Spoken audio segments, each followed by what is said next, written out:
Omulabe wa Rental with Juliana and Emma webale kubaako. Thank you for watching Rental with Juliana and Emma.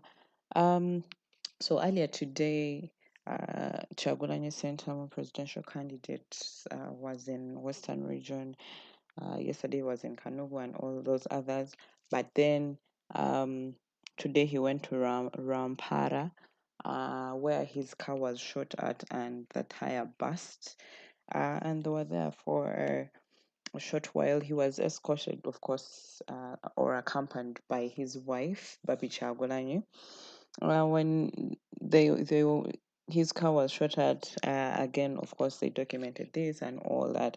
And then later on, when the campaigns were done, because it was in Rampara, and then in Tungamo, and then Barara, when he was done with the campaigns today,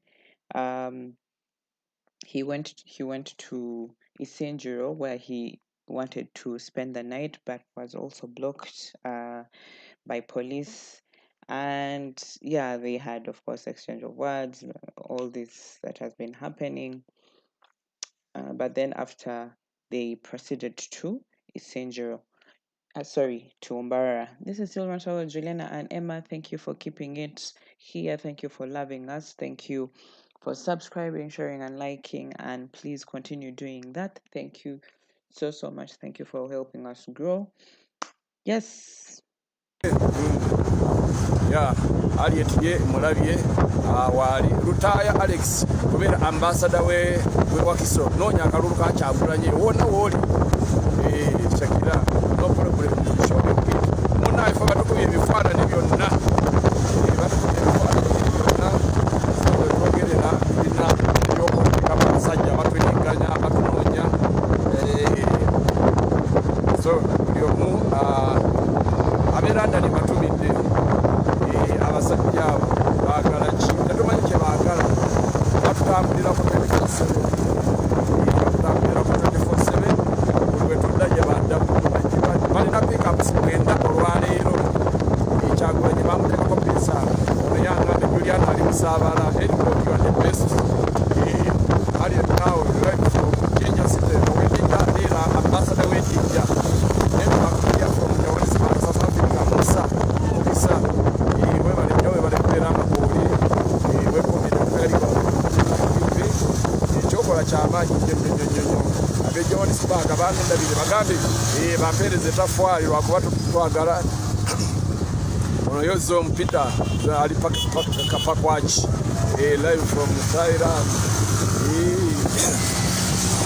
Get ready to vote mwana wa mama webale nnyo webale ddala akantu ako okaweereza mulundu gumu oba mirundi ebiri olekereka abantu tusome komenti endala kati gogobeera ng'oweereza mirundi mingi muganda wange tuyinza obutasoma komenti z'abannafu abalala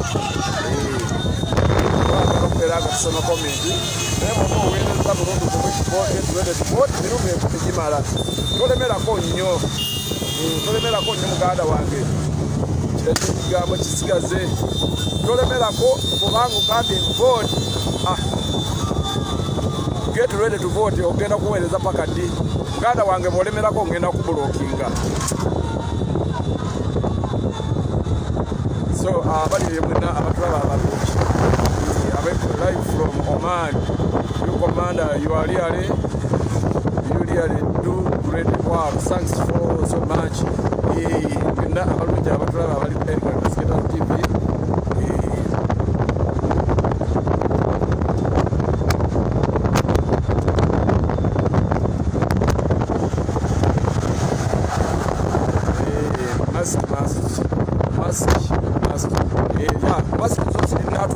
president atuwiriza abantu baffe buli omu abeere masiki omukubiriza ndoza mulaba motoka za poliisi zijjira kumukomukomukomukolodani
Uganda tuzaala ennaku 26 tujja kubeera nga tugenda mu New Uganda.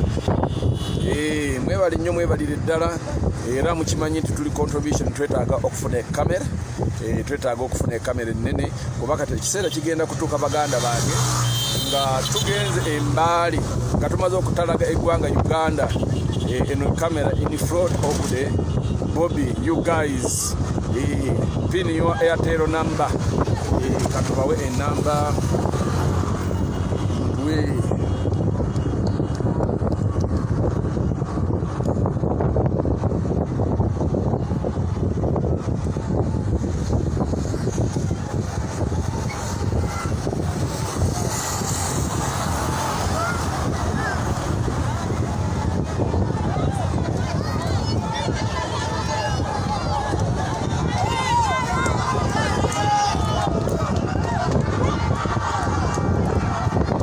abantu baba basa live within. Okay. Abantu baba bagala okujja eri ku luguudo babalabe ku President Kyagulanyi Ssentamu ono yangambye live from Busia. Okay.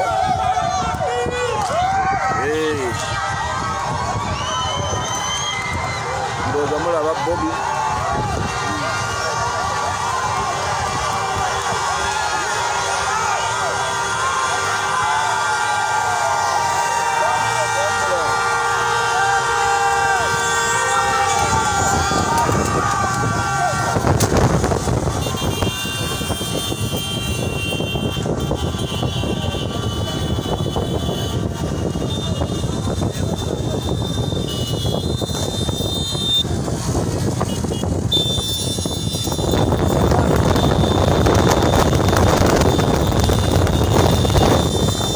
Kandeka ka element ka nyambale.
Thanks a lot. Akasimu sikalina wano kali wansi kumotoka kandabe kasimu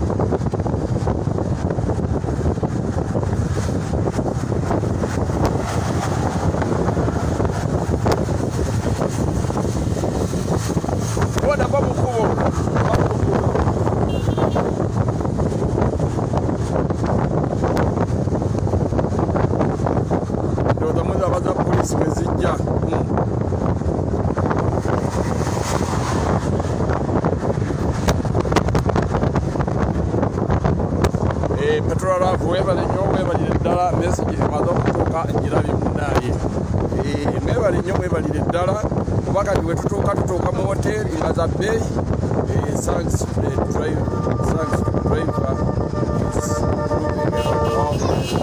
kale nja kubeera nga mugamba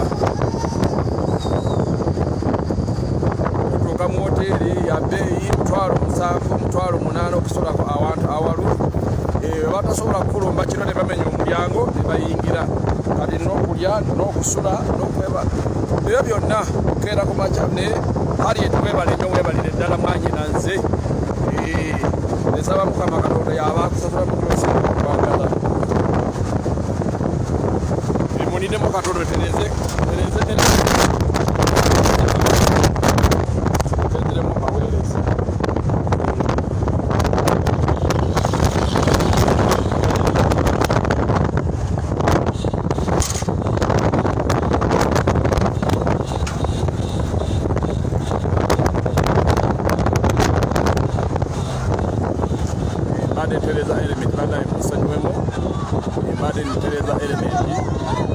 no kubeera protected.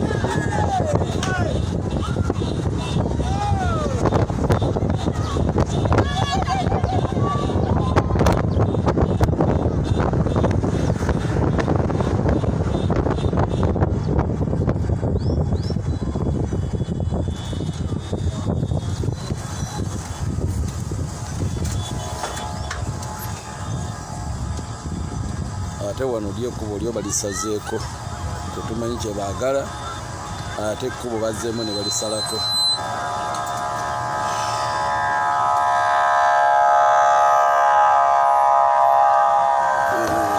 ekkubo bazzeemu ate ne balisalako tetumanyi kiki kye bataagaza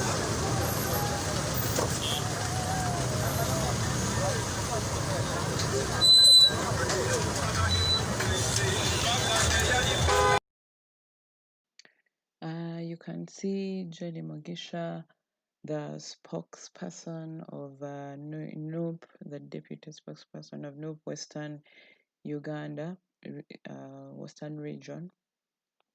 You will see her also later in the video, not so happy with what is happening. You are still on Rant Away as usual. Thank you for keeping it here. Thank you for staying with us. Please stay alive. Wear your mask for your neighbor, your friend, your family, all that.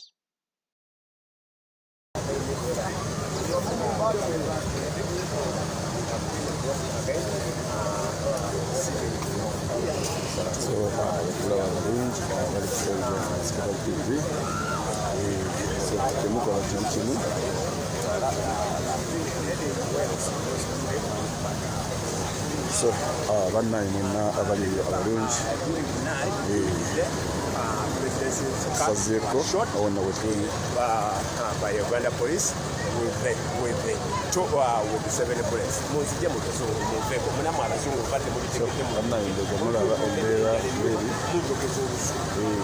namu mwogere ku Uganda era wano bazzeemu ate ne batusalako ekkubo bazzeeko ne babisalako nga bwe mulaba bannange abalungi tumanyi kye batwagaza ate obudde bwa kiro obudde bugenderedde naye nga ate ekkubo byo bazze nga balizamu ne bali buloki tumanyi kiki so tubasaba mwenna abali mumbeere nga musharinga vidiyo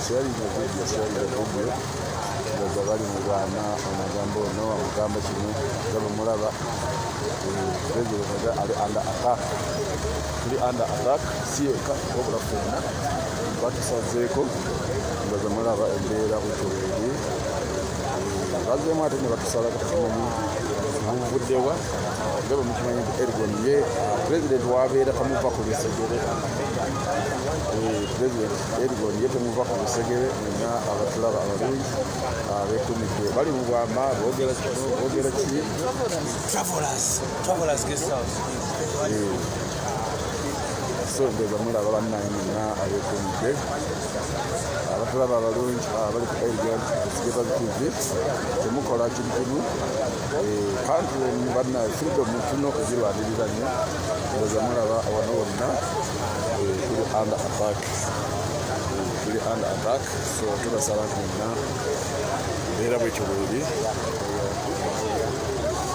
so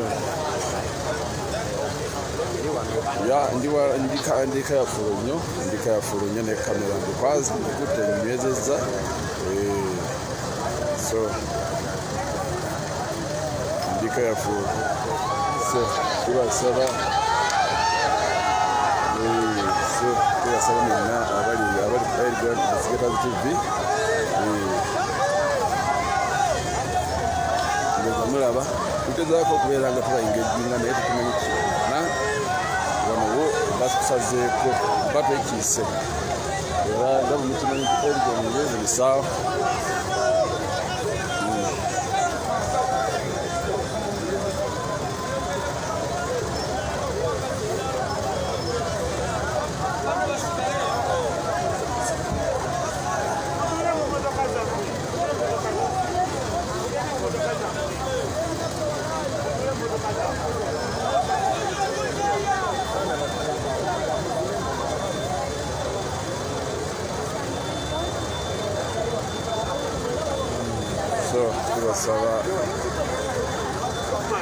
tubasaba mwenna abali abalungi abekumidde Airgun TV bira bwetyo bweri bagezaako kubabuuza lwaki naye nga bamukimanyi nti Airgun ye incident yonna buli eba ezze Airgun ye abeerawo 24/7 making sure nti obulamu bwa president buli safe so wembasabira munno na abali eyo mbeere nga mwekuumidde ku Airgun embeera bwetyo bweri baganda bange bwe sharingayo omulundi gumu eno freedom tulina okubeera nga ensi yaffe tuddamu ne tugyediza.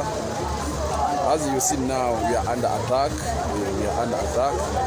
Right now, yeah, that's the way they are mistreating us in the field, but now, yeah.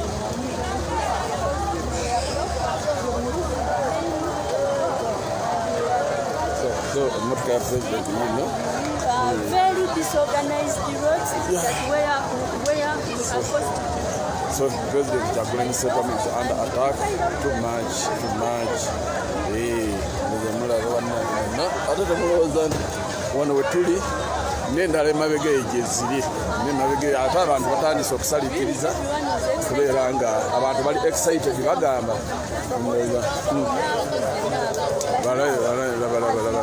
abantu beyonge poliisi yeyongera bweyongezi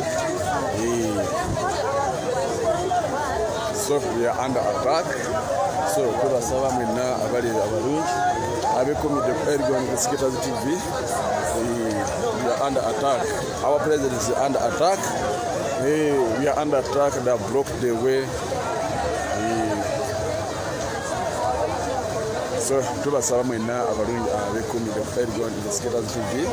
So just we are under attacked by these goonies so that's the way things are going here. As you see now, they have broke their way through to Balala. We are supposed to have our rallies tomorrow, and we are supposed to continue using this road, this main road. They want to divert us, and I don't know what's going on. They are not giving us any communication. They are just blocking their way through where we are heading. I don't know what's the problem. Since morning, they have been blocking us. This morning, as you see, it's they have brought heavy deployment here on the highway to Mbarara. So, bannange abatulaba embeera bwetyo bweri nga bwe mukiraba ndowooza mulaba embeera bwetyo bweri mwenna abatulaba abasinzidde abali eyo ndowooza mulaba amagye bano bonna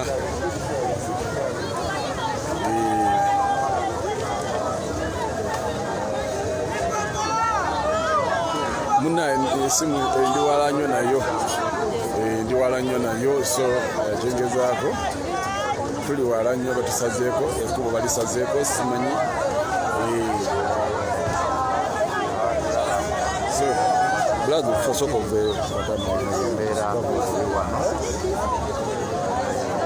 so tubasaba mwenna abali abalungi abekumidde ku Airgun TV nga mukimanyi nti buli omu akutemu. So that's the way things are moving. Yeah, mwenna abatulaba abalungi Kyagulanyi takkirizibwa kubeera nga atuuka mu kitundu kyonna.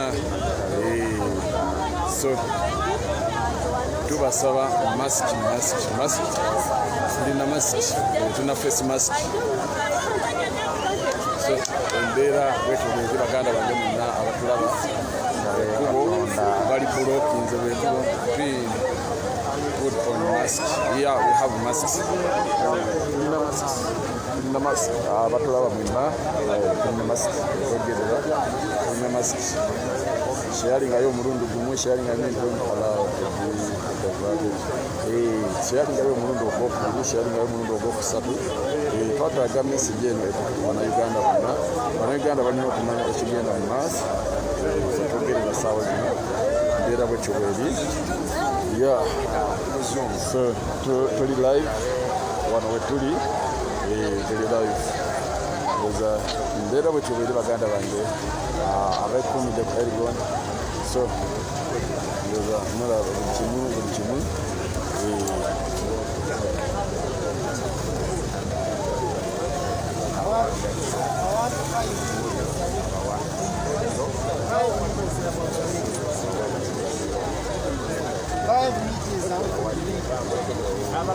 So tubasaba nti mwenna abali abalungi abeekumidde Elgon Investigators TV.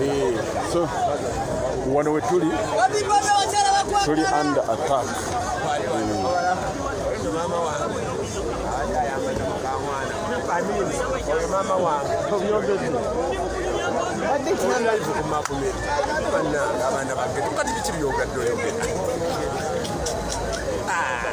Mugamba muti abali ku makumedia esawa zimugamba muti tuli mu lutalo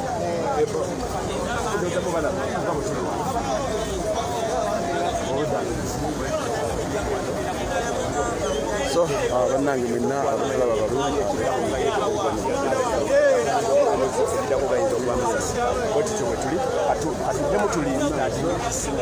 embeera bwetyo bweri baganda bange batulaba abalungi abeekumidde ku Elgon Investigators TV emu bbiri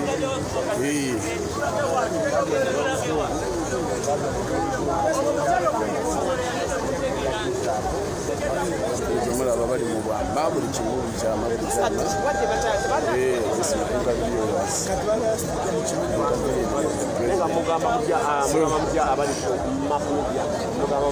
so bonna abatulaba abalungi abali Elgon Investigators TV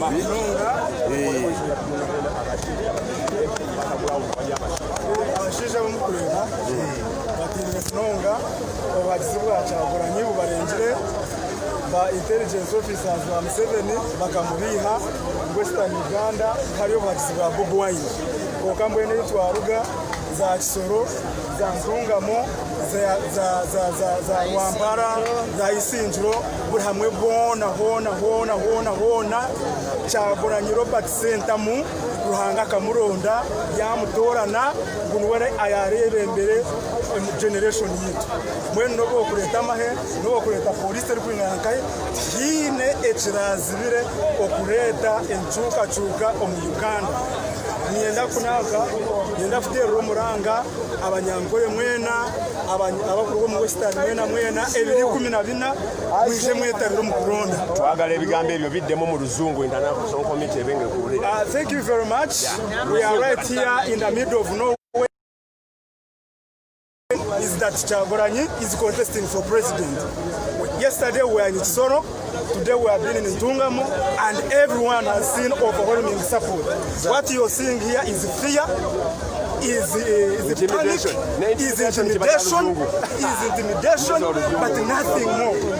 This change is inevitable. This revolution is unstoppable. The young people of Western Uganda, the young people of Western Uganda have already decided that their leader is Robert Kyagulanyi. So there is no amount of intimidation that is going to stop this revolution. Whether we stay here at night, we are going to reach. Allow me to send this message to me, Mzee Tuba Haura. Well, I'm Jafar Juju, aspiring MP Shema Municipality. Mzee Tuba Haura, you are actually saying that you are securing our future. If you fail to secure the future of our grandfathers and mothers, you fail to secure the future of our fathers, you fail to secure our future, because if you could have secured our future, we couldn't have battled with you.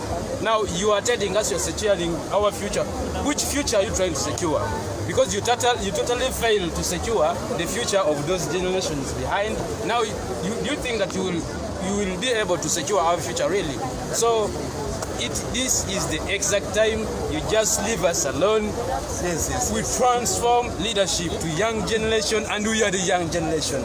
Then we develop our country, Uganda, all in all with our constituencies. In Runyankore? Runyankore, abantu mwena abampurikirize amazina Jafari Kijuju, aspiring MP Shema municipality.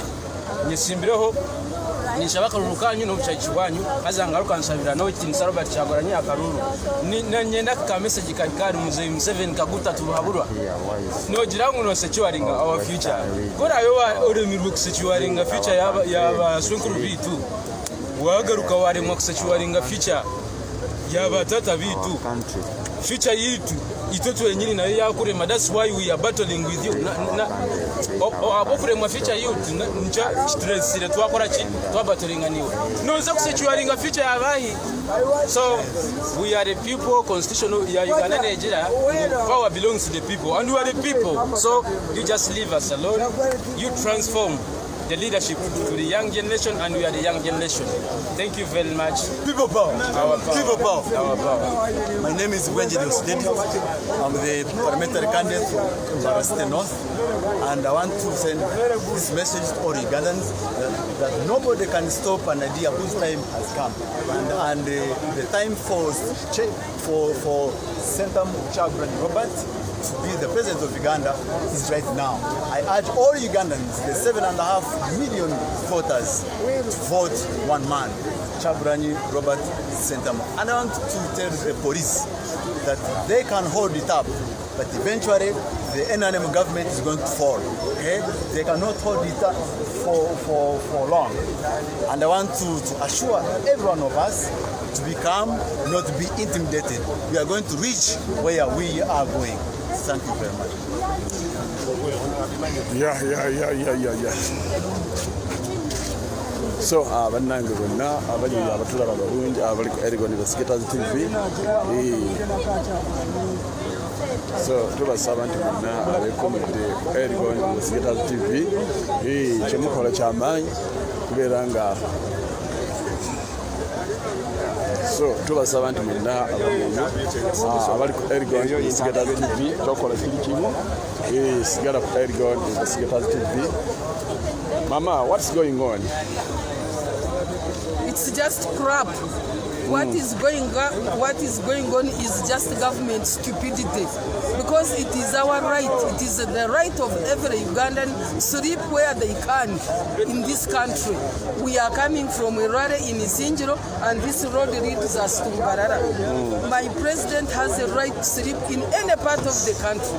Tomorrow we have a program for Shema. Shema is just 15 kilometers from Mbarara. Now they are telling us we go back and sleep in Ntungamo. Why?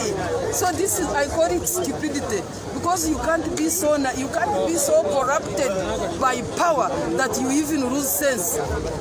That's what I call it. Okay. Yes. So they don't want us to proceed up to They don't Mbarara? want us to go to Mbarara because they don't want us to sleep in Mbarara. And we had booked a hotel called Travelers in Mbarara. My home is in Mbarara.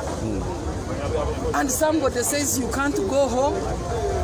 Somebody says you can't go home in this country, in this century. How naive can you be? How far from Ntungamo to Shema? No, you can't go to Ntungamo. It's very far. Even if it wasn't far, why should we go to Ntungamo? Ntungamo is more than 30, 40, 50, actually, 65 kilometers. It is 65 kilometers. If we are going to go back to Ntungamo, then sleep in Ntungamo, then go through Bushenyi, then first come back to Kabohe. Because our first venue tomorrow is called Kabohe. It's just 15 kilometers from Barara. It's just near there. And we have already booked a hotel, and our homes are in Barara, some of us, and people just block the road and tell us not to go home. Is this normal? Is this the kind of country that Ugandans want to live in?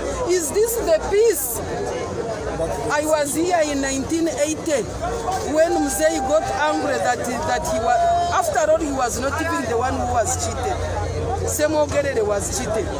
I was here in 1980. All the elections were peaceful that time. Now, is this the peace that NRM is talking about? You know, stopping people from going to their homes, stopping Ugandans from sleeping anywhere. I was on the campaign trail one time, they stopped us. They refused us to go through Hoima, they refused us to go through Masindi, and yet we were going to Chankwanzi. We stopped on the road because all the hotels belong to those NRM big wigs. They want to stop everyone from sleeping. That is my complaint. So we are in the middle of nowhere. Now we are in the middle of nowhere. We are in Isinjiro. Look at what they are doing at people. Look at that. What have they done? We are in Isinjiro. And Isinjiro today, we were as of right to come and campaign. And I thought that looking for votes, you get the votes from the people. Do you get votes from the forest, from maize?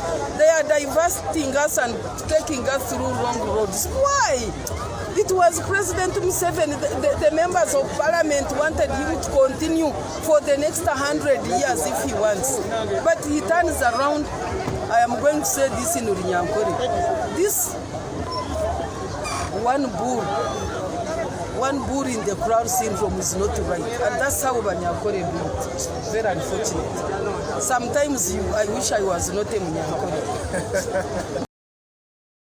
We shall overcome. No. Because this revolution is simply unstoppable.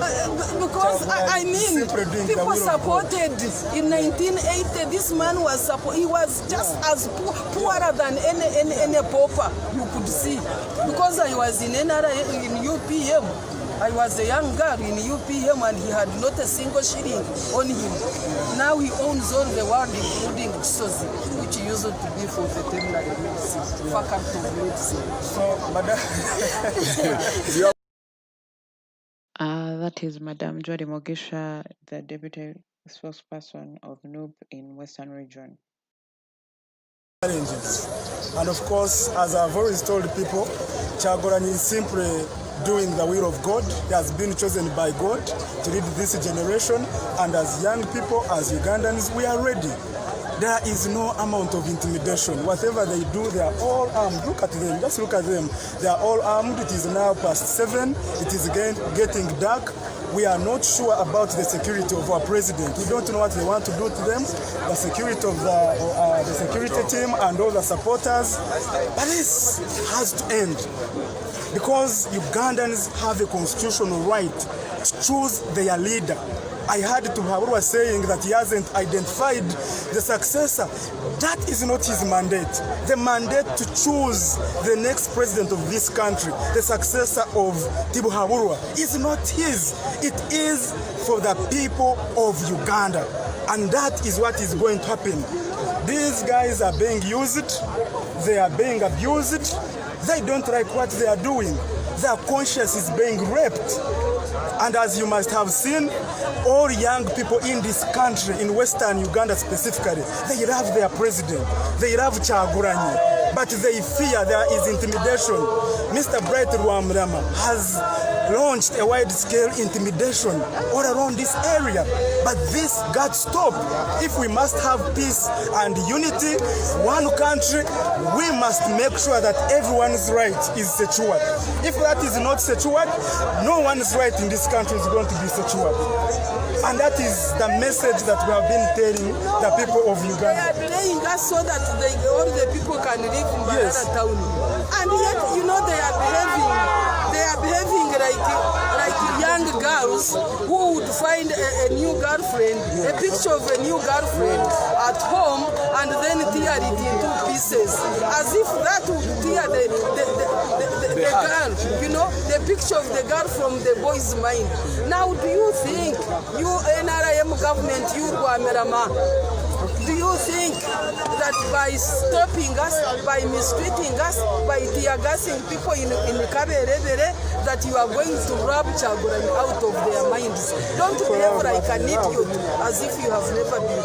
So, Madam President, I think it's very important assure Ugandans that the rest of Western Uganda is mobilizing. Even if they stop Kyagulanyi until 14th, Western Uganda is ready to vote overwhelmingly.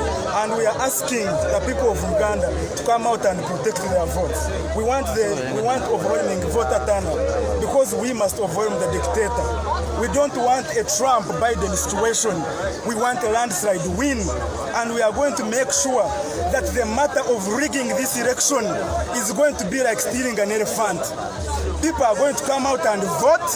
The Banyankora are going to come out and vote. The Bachiga are going to come out and vote. The Bafumbira, the Bakonjo, the Banyoro, every Ugandan is going to come out and vote. And I can assure you that Ugandans are going to protect this vote. This time around, it is different because God is directly involved. It is not a case of Kyagulanyi. God is using Kyagulanyi as his agent, and let the NRM know that he is after the will of God. God cannot be stopped. So this kind of hurabaru, this kind of stupidity, got stop. Got stop. Kandi bajira ngutayine yo support mu Western Uganda kandi kora abatine West support abwe kitakuchereka ensi yona ngucyagora ngitayine support. Yeah, that's the way they always that's they say. Kora abatine support kandi bajira ngu isinjiro ngune ya Museveni kabagize ngukisoro ngunijana kwijana kandi ntunga mongu niyo Janet Kataha kuruga ngutayine yo support kandi tibakitelevizing bakachereka abwe nchini bamukwatira hanuya hagati y'Kishaka y'Kibira mbene hati charge agire cyamubaho nibagambira chance nibamugambira ki mbene Museveni tiyashwara emyaka 35 natina umusigazi wa myaka 37. That is what God does and they should know. Mbene hato kurugeri izoba eziyone kimanye ngu ogomurembe no gwa Kyagulanyi kandi niweri Dawitu kagwake ketonye buno mulembe Mwagulanyi ate nkora yafe yanjawulo nnyo kora yafe yanjawulo nnyo fe tubatisa oba tugenda kufa ne tugenda leta kwenchuka eri bana Uganda abajagara abana Uganda bakoye mwana wafe era basazeewo ensi yonna yavuddeyo neeraga mu byalo babadde bamugano kuyitira mu towns naye ne bamusindika mu byalo mu forests omu bishaka abanya-Uganda bamukuratirayo kyamanyi sokoga mizi bagoga bajja tugenda kureba Kyagulanyi okwisinzira etwaruga rwamura makata yo Blocks tarukwenda Kyagulanyi yijeyo konkensi yona yarugayo batera tiya gas budget ya tiya gas necira budget ya education ecira budget ya health ecira byona bikwatanisa mbwenu government in Uganda is defined as a small group of people who are eating on behalf of others. So ka group kwa kache akatwire ni career on behalf of other Ugandans tikakwenda ngo abanya-Uganda babe liberated. But this is a generation of freedom. Ezineza corona nikwendi kureba batire of police mwena haro corruption kuchireje. Seven has presided over the worst corruption empire ever. Konka mwenu amahurire ni marungi ebiri 12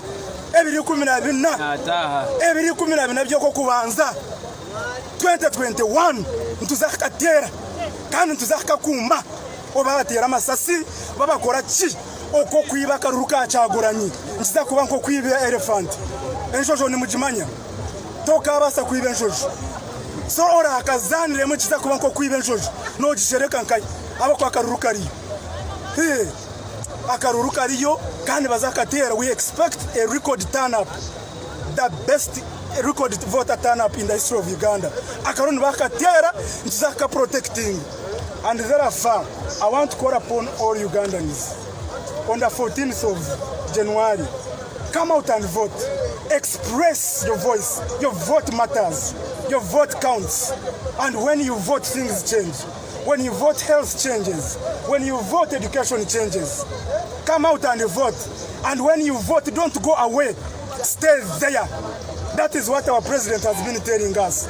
Wakatera karura abanyankore mugumeho polling stations. Abakiga bakabare barukunjiri kumura akatere mugumeho. Abanyakisoro kumura akatera karuru mugumeho.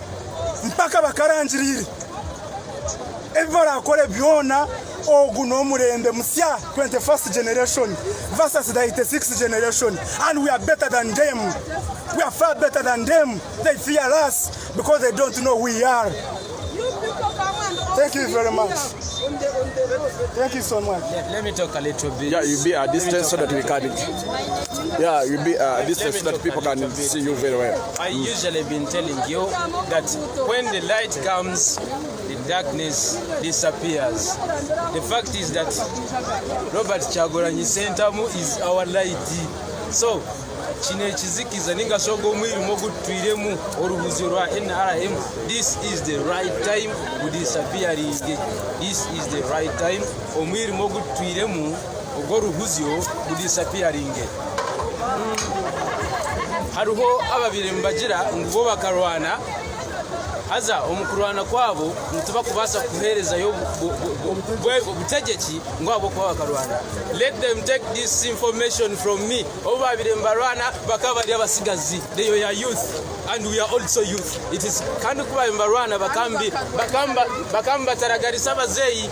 So it is high time that nito tuliba youth ntukubiru kwanzia mpaka kishenge. So nzei tuhaburwa kabuta enswera yensi ubuzima bakagizika no murambwe ubwo bwire bataka kuzika no murambwe iwe kwata mwaka wako okore no basokutaragaza nako oyiyongereye aho kubito turuho enzura kegwe omusana kagwake nduza kutaragarisa no yendo takwenda no tutinatinsa no kutwita yes no baso kutwita kongato kubasa kwita Uganda yona but that's we are there noza bisi omwabire numurwani obwebembezi abafire kabasigiro so nitwaba yasigareho ndukutwari hanga omisho kandi abarafe bakuba baba omusinge bukorashi bokombe kihanga so okufa kuruho hariho abafu accident erizoba hariho abafa malaria so death yawe yetakakire n'ubwo akubobyo mu battlefield nokorachi nofa so nze tubahabura kaguta nani shaba deka tufune rights zit ngo kushemere kuba ntukorachi ngo kushemere kuba ntufuna ebyo byo kutinisiriza nani shaba obireke ebyo kutinisiriza nani shaba obirekere kimwe nyenda kushoborana n'ikindi omwana kakubakire kuzarwa agarahanga n'ubwo akorota omwana nazarwa chobwe nyina we yafa konka babuzara chobwe nyina we bamushemeza konka umwana arugamu so ejitayi mune ya Robert Kyagulanyi n'uwa kugira ngo remeraho kandi nitumukunda yes nitumukunda bakabanza bagira ngune cy'abaganda ko abanyayuganda babagarukamu bagira ngo ngaha ne cya generation nangwana nyenda nanako nkakiriya ringe na nyenda nsoborera abantu ngo babi ni sister witu yoere sonyenyi ni muganda witu bayibone yawe siruwongo ya bona nabaka so na nyenda nsoborera abantu abadufurikirize that biased assumption should stop ebyo nitaka eriva kusigira omuntu ngo atakaja kakeke so obwire nibwogo mwikirize tutebe omugore emwe tushika keke yitu obwire nibwogo obwo kuteba ningaruka nsindika ka message aharimwe mwena ahimuri izoba lye biri 12 akora ikapoling station yawe akaruka we katereje kandi wamara katera guma ho ogume ho kabare omare kabara okaterere n'ekishani making sure ngu evidence ogine tubuhaburwa na agenda dictatorship nteka twajibingo mu Uganda hariyo ngenda tukereze na message eminyeto migenzi yitu eri kuguza abayoni beguzo wa Museveni wa dictator mwene tokubasa kuguza abantu waweza kuguza abantu nibe organizinga bafuna leaders abasi kachigambo mu rujunge there are some of our fellow young people who are selling out they are candidates but let me be categorically clear that their sell out is inconsequential to the revolution but their sell out is very consequential to their own individual careers. Let me repeat that. Their sellout is inconsequential. Tine cheri kumanyisa a revolutionary. abo kwa abanyayuganda oba waguza abanyayuganda nibenda change yabo nibafuna leaders abasa mbwenu batarijiro wakubiha ngo nibakwa sente ziri kwingana nkahe ngo reni ngo noza stopping a revolution y'abanyayuganda echo nekishuba. So young people who are selling out, take note. Yeah, they've been calling me very many times that you come and meet to Bahurwa, there is 100 millions. I told them, Kinajile kujoining this struggle, Nkani Chimayang to Bahurwa Kuzichi, Ario. So Nkani Chimayang na sende zako Zichi, as in Konga, I join the struggle. So we are yearning for change, whether there is money or there is no money. We are actually yearning for change. Kandi ni shogore abantu abari kuguza ya kandidature nimba shobore ranti kirinko okubakereza plate yemere okamaro kakora ki okamaro kakipama soko veye bwesije nimba shoborera ngo the future will be brighter. So if you sell your candidature, in fact is that you will have sold your future. So I do encourage you, my comrades, my fellow youths, don't really do sell your candidature because the bright future is coming. So back here is a pretty by the way, they buy them not because they love them, but they think by buying them they can stop Kyagulanyi, but they can stop the revolution. They are stupid. You know what has made me scared? There are other singers of Brighton, Abaguzire, and where is everything that we are here to Shanghariama. Konka, no, Babine Naku, Naombe Nakura. Yes, Nivenda Basemiri reaching to because they are Bayomba Semiri Rafichayavo, Konga Okujang Nava Simi, they are slaves, even a chokora. So I call upon each and every person that is there. I am expecting of selling his or her candidature. Please don't defecate in your future. The future is coming.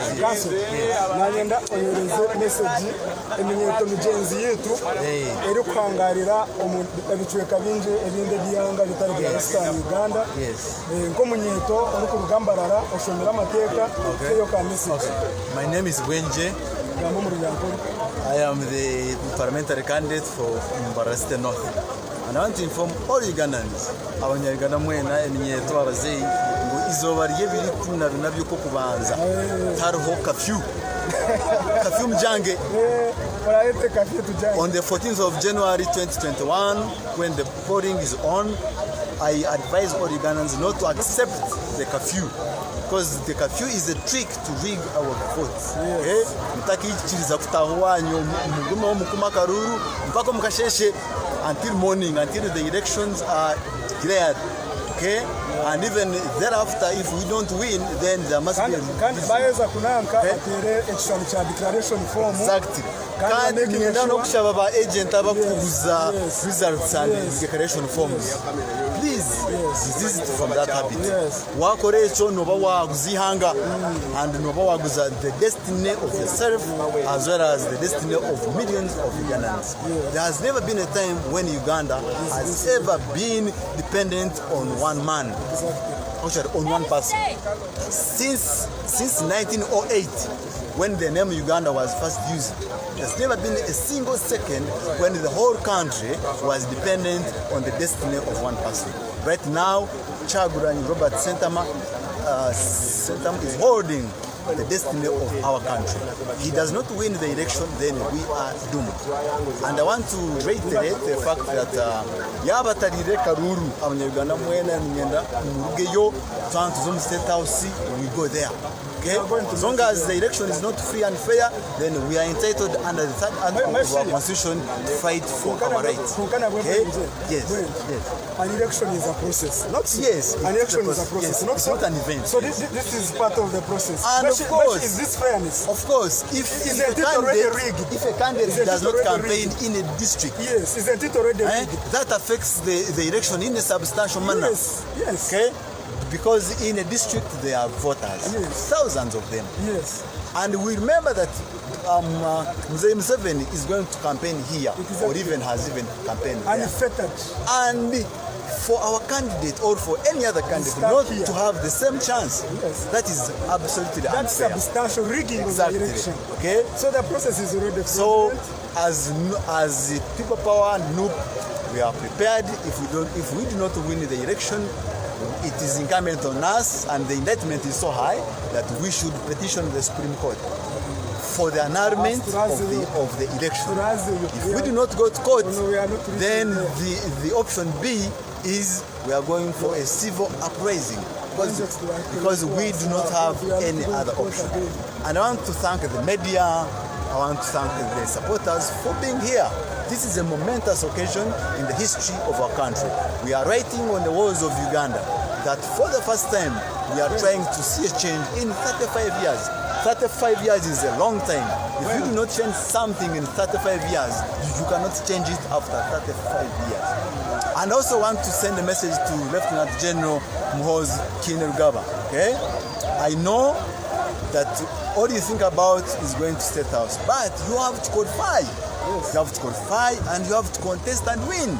If you contest and win in a free and fair election, fine. But if you think you are going to come and usurp power just because you are a member of the first family, please, we are not going to give you that chance. If you have all the requirements and qualifications to stand as president, so be it.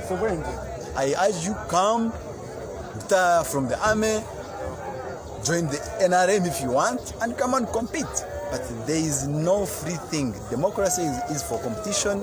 Democracy is not for free. You have to fight for democracy. So, I wanted a small comment. Yes. You know, I've been part of many presidential elections. Yes. But I've never seen a convoy this big. I think there are hundreds of cars ready to secure the security and make sure that our president is safe. Yes. What does that say about this election and now, our leader? Thank you so much, Council. Now, the only explanation I can give that this huge convoy is a manifestation of the people's power. Of the people's power. Yes. I repeat, people's power. Yes. Even if there were no soldiers here, we could man and actually manage our own security. Okay? I am a parliamentary candidate, but I cannot lose a chance of going atop a vehicle in order to ensure that my president and the president of millions of other people, both in Uganda and in the diaspora, is safe. And this convoy here also means that people have hope. I mean, it's so huge. I think it's like 2 kilometers long. Yes, it's like so huge. Yes, like all the way from the border. Yes. And I want to thank all the people who are here, the police, the media, myself and others, and everybody who is on TV watching, NBS, NTV, UBC, and I also want to urge UBC and TV West, which are government radios, though they should give equal and fair coverage to all candidates, but they are not fair. They are giving preferential treatment to the NRM's candidate, and that is unprofessional. Okay, even NBS, I think there are some photos and pictures that it does not show. Okay, and I want to encourage us to desist from violence. Okay, let us not kill each other, because after the vote, we are again citizens of Uganda, sisters and brothers, women and men. Okay, and can I ask you? Yes. Why do you think that we are still here at this time? Of course, it is an obvious question.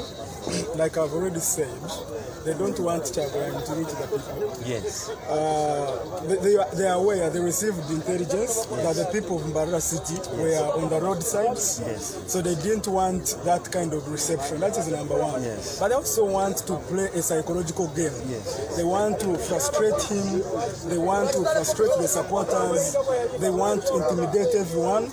They want to send a message that if a presidential candidate can be treated this way, what about you, the supporter? Yes. But they don't know. Yes. They don't know. We are different. Yes. It's a different generation, man. So in other words, you are saying that no one can frustrate the inevitable. Yes. Okay? See, change is inevitable. No, Benji. What has impressed me most is the work rate of our president. He's workaholic. So the other guy is always sleeping, but this guy, man, he doesn't sleep. Doesn't sleep. He doesn't even have a chopper. He's always hitting the road. He's always on the road. And that's generation. We are a workaholic generation, man. Yes. And I want to appeal to the supporters of the NRM. Yeah. We are not your enemies. Exactly. We all seek a better Uganda. Exactly. Uganda where you and I and them can coexist peacefully. Yeah. And if we are going to be united, it does not mean that we should all be members of the same party. No. Exactly. It does not mean that we should all be members of the same tribe. No. Exactly. It doesn't mean that we should all be members of the same tribe and so forth. But it means we should have Uganda at heart. Exactly. Okay? And also we want to appeal to the members of the FDC. We have not come to destroy you. No. We are your allies and we love any alliance. So don't take us as if we have taken your monopoly of the opposition. And also the word opposition in Uganda does not mean FDC. I have a friend of mine called Mike Trump. He's a student of BSU. And I want to assure everybody, including him, that we are here to partake and to contribute to the building and establishment and maintenance of democracy. Because democracy is what took Seven and his others to the bush. But it is reprehensible, it is regrettable that the very democracy they went to protect and to establish is the same democracy they are trampling on. It's the same democracy which they do not want us to exercise. Because how can you fear a fellow presidential candidate to go and canvass for votes? Yes. Yes. And also, I want to tell Justice Byabakama, I'm a lawyer. He's also a lawyer. And I'm ashamed at his level of partiality. A judge must be impartial. Okay? But and I feel I don't want to regret why I'm a lawyer because I love it, but I want to urge him to resign from his position as the chairperson of the EC because he's doing nothing there. He's leading this country into cacophony, into turmoil, into an abyss from which we may not recover. Okay? If he can honorably resign, maybe we can have peace. So Wendy, yes, I would like you to talk about the resolve of the young people from Western Uganda. Exactly. I know that you come from Barara City. Yes. And Barara City is like the capital of Western Uganda. Of course it is. And Museveni has been saying that is his city, that Kyagulanyi is not there. I want you to talk about the resolve of the young people in that city and the population in that city generally. Thank you very much. I want to first quash or to cancel the words of Honorable Mpaka, who is contesting for Mbara State South. Just 2 weeks ago, he said that it is the culture of the Western people to vote NRM. No, that is wrong. That is wrong. That is his own mentality and mindset. But, ngenda kushava eminyeto. Omu Uganda, jineme eminyeto eri kwika ebitundu 23 bya Uganda. Okay? Yes. No. If I talk of youth, I mean 18 to 30. 18 to 30 is 23%.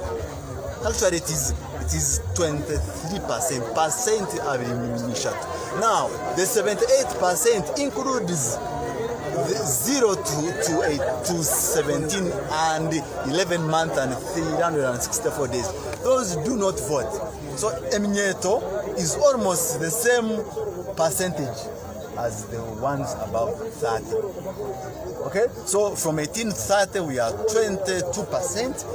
From 30 and above we are 23%. So we do not have a very big numerical advantage. Let us go and vote. And I want to inform all of the people that even if you have a national identity number, you may not qualify to vote if you do not have a voter's number. So what is important about the national ID is for the EC or any other person to extract your date of birth, but not your votability. Abana simwegenda kuzikira kasoka enveko nonye power bank inkomeo nenga wento nyimiridde wano ndi ku motoka ya president keminyeto nka generation age no musinguzi kandi naza kusingura mwenu takutina gayine bwoba naza kubigumira nemanzi konka mwene embere ejiko kumukugireba abanyayuganda mwena mugirebe mujetegereze yesa kutubantu bagambira nti process ekayitari free na fair nimwe ibyo mukimanyi Secretary General w'ekibina ari aha convoy yone yaha so tukumanya SG wana so kugira update ko watuhezayo okay Yes, today is the birthday of my last born, Wenje Kukwechevara. But I want to inform him that if I do not come back, please, it is in good faith. Okay? I'm doing this such that you have a bright future. I don't want you to miss going to school because there's no quality public school.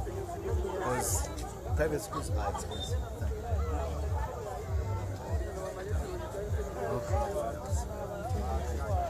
Thank you. Yes, tulaba kutokoza Uganda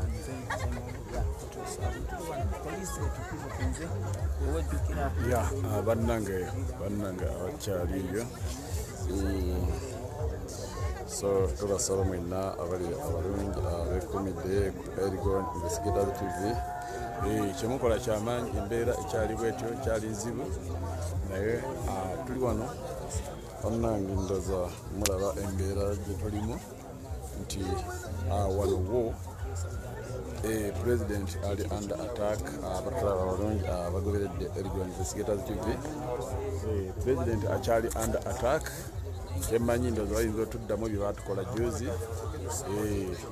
nga bwe batukola juzi nga bwe mulaba wano wonna so network si nnungi abatulaba mwenna abalungi tubasaba nti mubeere nga muli live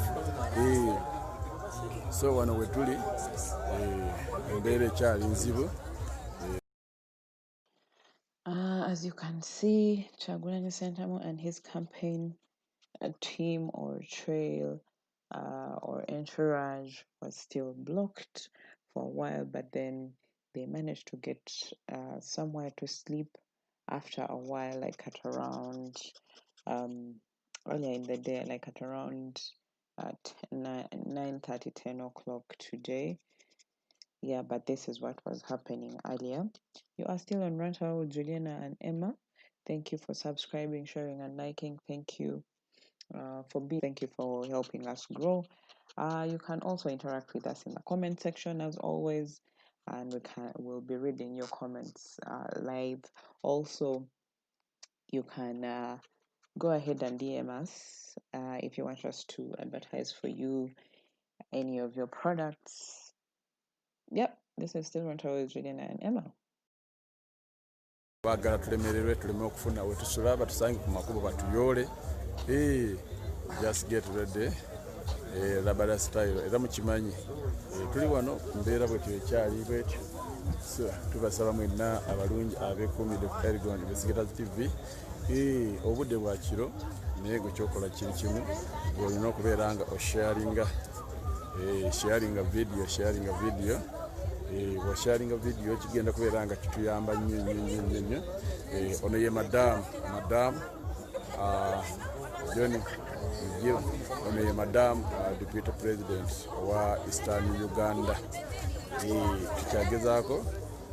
tugezaako okubeera nga embeera bwetyo bweri baganda bange abatulaba abalungi abekumidde ku Elgon wano wonna we tuli ezondoza emotoka naye nga president ali under attack so tubasaba nti buli omu buli atuuka gwekiri kimu sharing a video genda kubeera nga etuyamba osigala nga Kyagulanyi kanamba ajja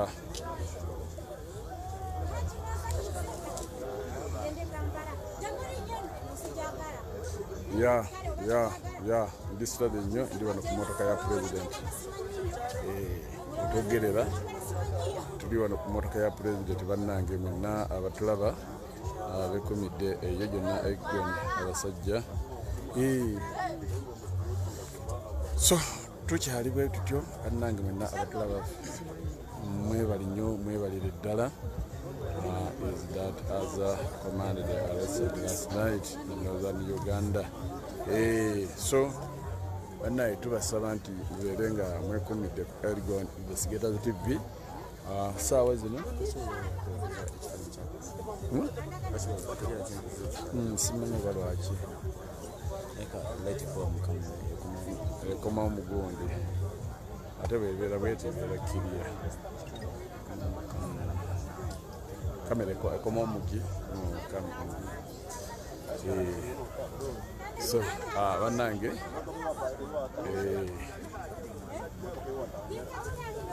wano wonna nga mulaba eyo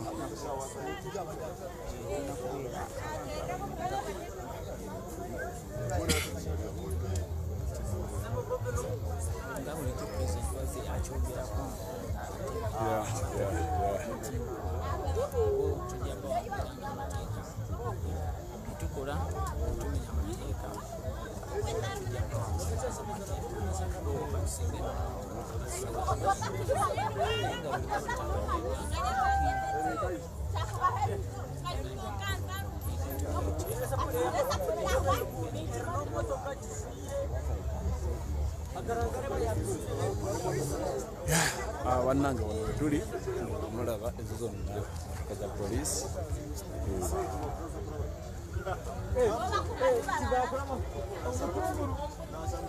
motoka ya pulezidenti yino tokuba mumuta gundi eno kamera mu motoka ya pulezidenti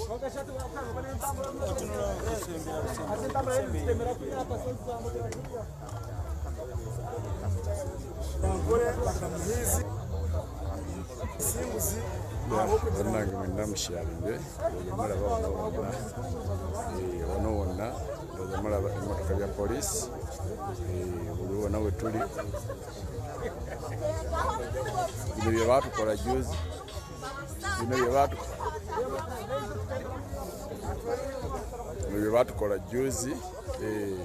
baatukola juzi naye fe is not safe. President ali safe. Kasita tubeera mu mbeera efaanana bweti kitegeeza president ali safe. President aba tali safe. Tufubako nnyo kubeera nga tumuprotectinga president asigale nga ali safe. So mwenna abalungi abeekumidde ku Elgon Investigators TV kyemukola kiri kimu ndowooza mulaba kirudi ezo asajja wano wonna baatubulookinze tebatuwa nsonga lwaki. Please be so keen with your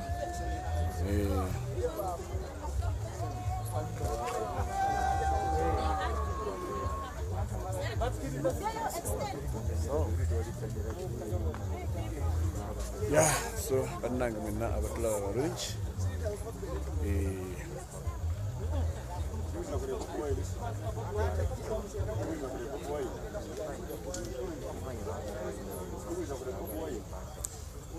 tubasaba nti mwenna abali eyo era abeekumidde ku Elgon Investigators TV kyemukola kyamaanyi nnyo kubeera nga mulemedde ku nsonga. Bino byonna si mulundi gwe gusoose mugira juzi batwali tugenda lira bino baabitukola ne batusika ne bagenda ne batusuleyo mu nsiko gye baatulekanga tugenda kitugumu. So this is not the first time. We have been experienced this before and we are used with it. Don't worry, they cannot do anything to you. Be careful, Bambi. Can we get them camera that can bring out someone face, even she or he is trying to hide his face? But now is a camera jeziri na yero akubanti tetulina busobozi obututuusa kwezo kamera naye bujja mu maaso tugenda kwetaaga kamera bannange. Twetaaga okubeera ne kamera zezigenda kutuyamba Kyagulanyi ono. But I never joke with the dictator. They can capable of doing anything. They can do anything to you. Just so wano we tuli tukyali mu mbeera bwetyo banaye. Put strong password in case your phone is is torn. Also lock the photos. Okay. Byonna bikola mbabazi ogambo night vision camera. Eno kamera ye mukimanyi omulimu gwekola neweeba kiro era tekifaanani nga ekibadde kya misana. So let us pray for our president. President mumusabire nnyo era nga bwe mulaba ezo zonna motoka za police wano wonna ndowooza mubiraba ebimotoka bya police. So wano we tuli embeera ekyali nzibu nnyo bannange.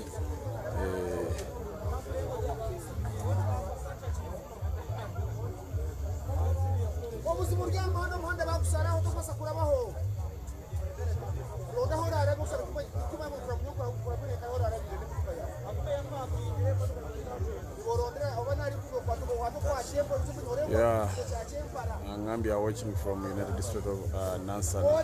Abe Nansana mulimu atya guard your camera. Okay, this is a field, not a place for. Kindly please handle your camera with care. They might take them. Yeah, so tugezezaako bannaye tugezaako naye nga bwe mumanyi nti tuli mu matigga. President ye ali under attack. Nga bwe mukimanyi abaganda baffe abo bagezezaako okukola interview. They are waiting to make arrest in the Nakanes. Even if they kill him, we will vote a ghost. On a European government, you are all in danger. For us, ffenna tuli mu danger. Teri muntu ali wano nga ali safe. Teri muntu ali wano nga yenna ali safe. Watching live from Karwere. Delete your choice or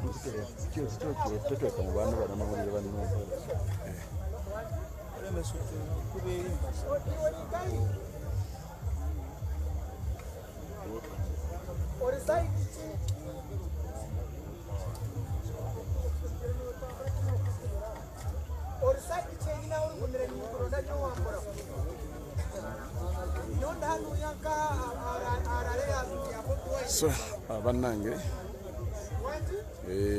Geoffrey Lutaya simanyi na kumanya naye nga wano we tuli ezikizayo mpitirivu nnyo ezikizayo take care bannaye. So Moses the Almighty God protect you all. Amina. Safina Gambotia, let them park all the vehicles like that time in Korotu Lira. They search that.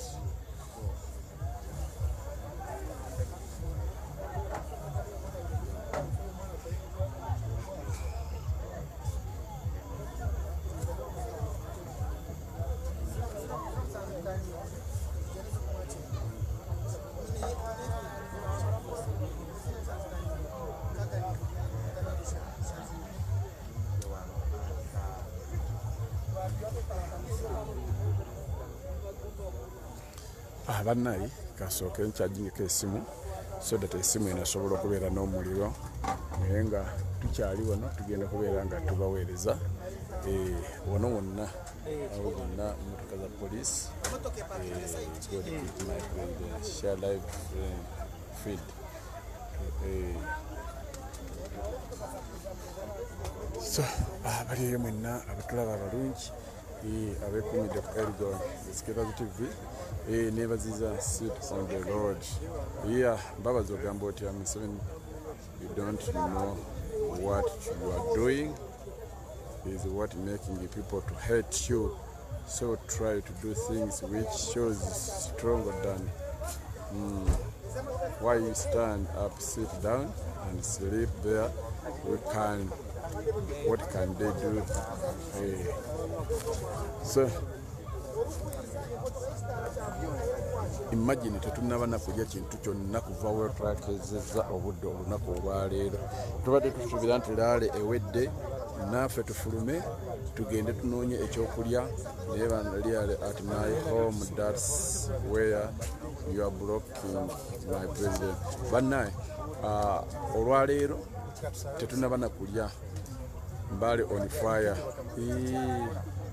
President Kyagulanyi Sentamu bamusitopinze bannaye tuli wano naye njagala kubategeeza nti tetulya mmere tugenda kutuuka ekiseera tukutuke sinaba nakulya kuva ku makya nga bwe bukedde nga mulabye mbadde ku live mbadde nakamaliriza live president najja ne tusimbula paka nakati tetunaba nakulya kintu kyonna naye obulamu bwaffe buli mu mbeera nga mukimanyi twetaaga okulya twetaaga okusula obulungi naye ebyo byonna abasajja tebakkiriza byonna okubeera nga bitutukako ate ndi imagine no food no water and no street lights so kuvanga bwakedde naguno gwaka bannasinama nakubaako nakyendya ate ndi mulwadde nga mukimanyi tukuva olwajjo nasobodde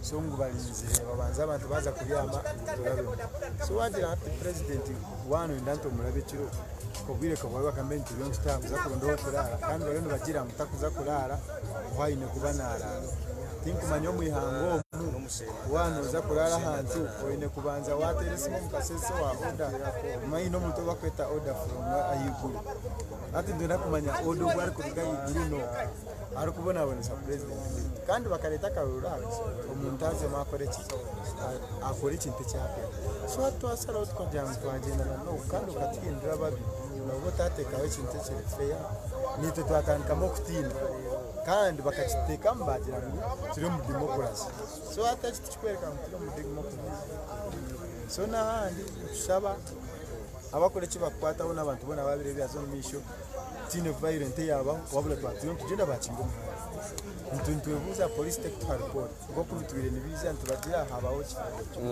babanza mu motoka ya fero muhanda ya police bareno bakikora ona si motoka ya fero muhanda okumaresa ayona okinjira mbani byo bakuturabya saa yona natandika no kwera rikira president witu nibenda kumurazo mu muhanda oba banyine bampangira nkoro ko tukumanya ariko tukumanya bakutakwenda tikomtamu so nabo cyo twino busasinka abantu twashasha muno ariko batakubasa kwikiriza omuntu araro muihangari ekintu kibi muno ati ntubebuza aine kuraranka yatariyo mu Uganda nibenda azo kurara Rwanda azo kurara Kongo azo kurara ariko bano mu Uganda ayira nayikirizibwa namuno ekyo kwaza cyabera ni mukodo mwitwa aine kwiza karyama uko kwakwenda kimukakaje onka hati cyahikaho ensonga ni mu muzirema ekirungi abantu bakiri batino kugira ngo twakora violent twakora kitwanto umuhanda tuyagazona mazureza ziri ari ibi twayikaye motoka ziri nka 20 za patrol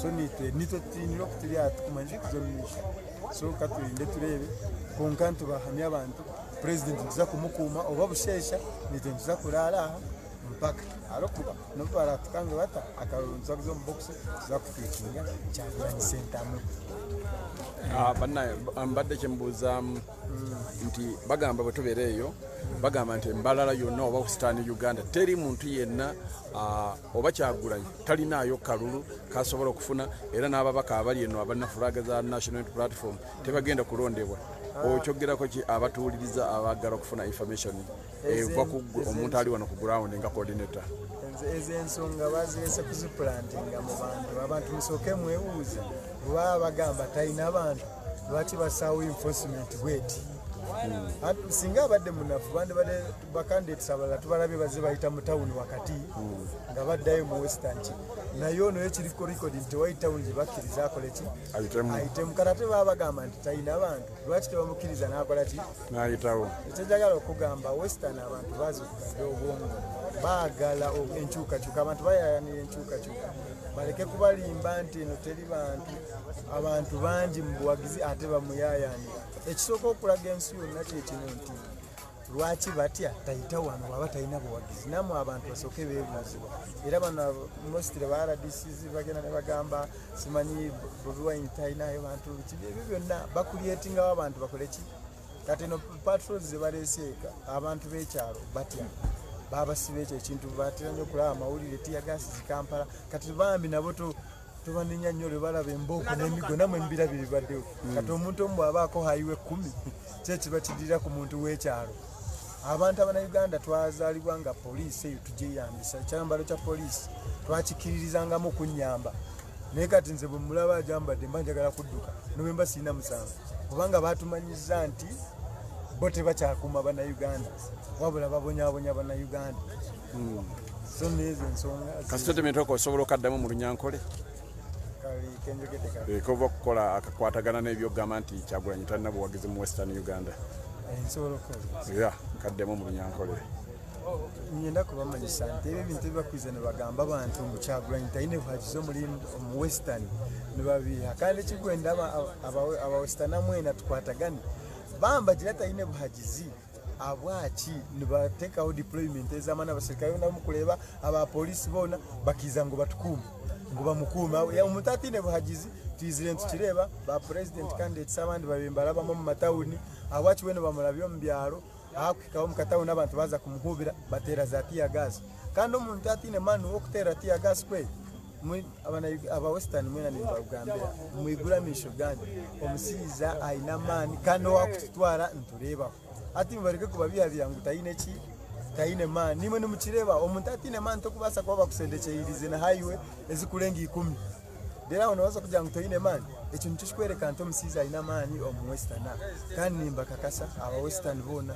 baligire nibenda change kandi nito change nitugenda twenda kuleba president ondizo bana aba Western mwena nimbashaba bareke kubatinisa ngo ekyo kibiina nekyabakuli abankai ekibiina kino kitwata twena bakatwereza bamba jatiri mu democracy bareke twerondere ekitukwenda wabula bareke kututinisa nko kuba kucheza mahe bakalaba mukiza kutinisa abantu kale police tujezunisa okuba nti wafuna ekizibu oza police ekuyana konka hati wasanga police nobo wakutisanga omuhanda no basakwiruka alikuwa no mani za kufutera alikuwa tujimanyira ati ngeri kufutera abantu tekituyamba wabula kufutera abantu ntubuza netera abantu abo kuhagira Bobi Wine oba ino bagituma butuma oba ne serving ya Uganda ekyo bantu mwena nyenda mutandike kuchebuzaho abwachi ogwogu niba kutreatinga bati bamba magira mutayine mayi okuhenderera byona nyoni manye kintu kimwe nti Kyagulanyi Robert ayina obuhagizi omu Western kandi nantabihire